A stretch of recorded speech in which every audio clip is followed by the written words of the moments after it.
Hello tout le monde, bonjour, j'espère que vous allez bien. Alors on se retrouve aujourd'hui pour une nouvelle vidéo et j'aimerais bien partager avec vous 3 petits conseils pour réussir son business en ligne. On va dire que ces 3 petits conseils sont des conseils sont des astuces que moi-même j'essaie de mettre en pratique quotidiennement et je peux dire que je suis plutôt fière du résultat parce que je vois vraiment l'évolution. Vous voyez un peu, je me suis dit pourquoi ne pas le partager avec vous. Bon, on ne sait jamais, ça pourrait également vous aider.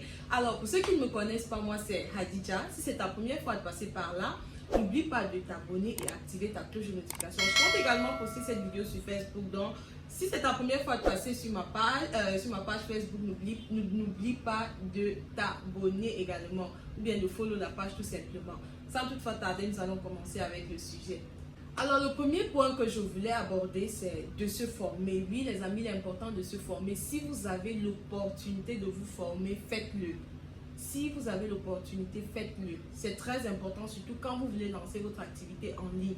Parce que présentement, certes, il y a les réseaux sociaux, on peut aller vendre, on peut aller proposer nos services, mais le truc c'est qu'il y a des stratégies ou bien il y a certaines informations que quand vous ne maîtrisez pas, il y aura un peu un décalage. Vous voyez un peu le truc. Donc, si vous avez l'opportunité, formez-vous. Et aujourd'hui, on va dire qu'il y a des vidéos de qualité sur les réseaux sociaux, que ce soit sur Facebook, sur YouTube, sur Instagram. Maintenant, c'est à vous de chercher, parce que les vidéos, ils ne vont pas venir vous trouver. Je prends un exemple simple. Sur YouTube aujourd'hui, il y a tant de vidéos, tant de vidéos. Maintenant, tout dépendra aussi du domaine dans lequel vous voulez exceller. Donc, c'est à vous de vous asseoir, dire que bon, je veux exceller dans tel domaine et vous pouvez chercher des vidéos qui vont dans ce sens-là. Et après, maintenant, vous pouvez également lire des livres. Plusieurs bonnes informations se cachent dans les livres, mais comme on n'aime pas lire, on va faire comment? Et bon, pour ceux qui diront qu'ils n'ont pas peut-être les moyens de s'acheter un livre, ou peut-être pour ceux qui diront que je vais trouver ce livre-là où YouTube encore nous donne l'opportunité de suivre les livres audio. Tout ça c'est gratuit au fait, il suffit juste de mettre une connexion, vous partez chercher, vous allez trouver l'information. Et aussi, si vous avez les moyens, n'hésitez pas à vous acheter des formations. Oui, le but d'acheter une formation, c'est vraiment d'apprendre, de vous former. Parce que d'autres personnes achètent des formations, mais après, ça ne leur sert à rien. Ça ne leur sert à rien. Je ne sais pas s'ils achètent juste pour acheter ou bien c'est l'argent qui les gratte, je ne sais pas. Donc, achetez ces formations-là avec un but précis. Et mettez-vous en tête que bon, ce que je suis en train d'acheter là, ça doit m'aider. Ça doit m'aider. Et ne vous limitez pas juste sur ça. Allez chercher l'information vous-même. Allez chercher.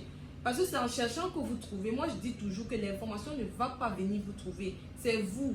Vous devez vous bouger pour aller trouver ces informations-là. Bon, là était le premier point. Comme deuxième conseil, il est important d'avoir un mentor. Oui, il est important d'avoir un mentor. Je dirais qu'un mentor, c'est cette personne-là qui vous motive au quotidien. Cette personne que quand peut-être vous prenez votre téléphone, vous regardez, vous dites non. De par ses accomplissements, moi-même je peux le faire. Vous voyez un peu. Donc c'est cette personne-là qui va vraiment vous encourager. Je ne sais pas, ça peut être vos parents, ça peut être un ami, je ne sais pas, ça peut être les coachs sur les réseaux sociaux, ça peut être une personne, je ne sais pas, ordinaire, ça dépend de vous, mais si vous pouvez, ayez un mentor, cette personne-là qui va vraiment vous booster, cette personne-là que quand vous voyez, vous dites non, même si tu voulais dormir, tu vas dire non, mieux je me lève, je ne vais pas bosser parce que j'ai un objectif à atteindre. Alors comme troisième et dernier point, j'insiste là-dessus, il ne faut jamais cesser de t'informer. Il ne faut jamais cesser de t'informer, surtout dans le domaine que tu veux faire. On va prendre un exemple simple. Si par exemple tu veux te lancer dans le business des téléphones, prends la peine de t'informer sur ce domaine-là. Prends la peine de comprendre quelles sont les réalités qui se cachent derrière tout ça. Quelles sont les difficultés que tu pourras rencontrer. Quelles sont. Donc, il faut t'informer sur ce business-là. C'est juste une manière de vous dire que dans le business, on ne se lance pas au hasard. On ne se lance pas parce que peut-être Madame Y a fait sa part, ça a donné, moi, ma part aussi donné. Madame Y, sûrement qu'elle maîtrise son business. Sûrement qu'elle connaît sa chose, vous voyez un peu. Donc, avant de lancer ton business, prends d'abord la peine de t'informer sur ce business-là, sur cette niche-là.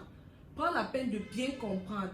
En sorte que demain, même si tu vends, il faut aussi être prêt à résoudre un quelconque problème que le client peut-être pourra te poser. Ne venez pas juste pour vendre parce qu'il faut vendre. Non, apprends de ce domaine-là. Alors, on se retrouve à la fin de cette vidéo. J'espère vraiment que ces petits conseils vous seront utiles. Et on va essayer de récapituler ensemble. Donc, pour réussir son business en ligne, le premier point, c'est de se former. Si vous avez l'opportunité, formez-vous. Si tu veux vendre sur Facebook, va apprendre comment fait-on pour vendre sur Facebook, comment fait-on pour avoir des abonnés, comment fait-on pour, vous voyez un peu, forme-toi. Et comme deuxième point, il faut avoir un mentor, cette personne-là qui t'encourage au quotidien, cette personne-là qui te motive au quotidien, cette personne-là qui te pousse, vous voyez un peu le truc. Et maintenant, comme troisième point, il faut t'informer. Il est important de t'informer, surtout sur ce que tu veux faire, surtout dans le domaine que tu veux exceller. Va t'informer, cherche l'information, comprends ton business, maîtrise ton business. Alors j'espère vraiment que ces conseils seront utiles pour vous. J'espère qu'on se retrouvera très très bientôt pour une nouvelle vidéo. Sur ce, portez-vous bien. On se retrouve à la prochaine. Bisous.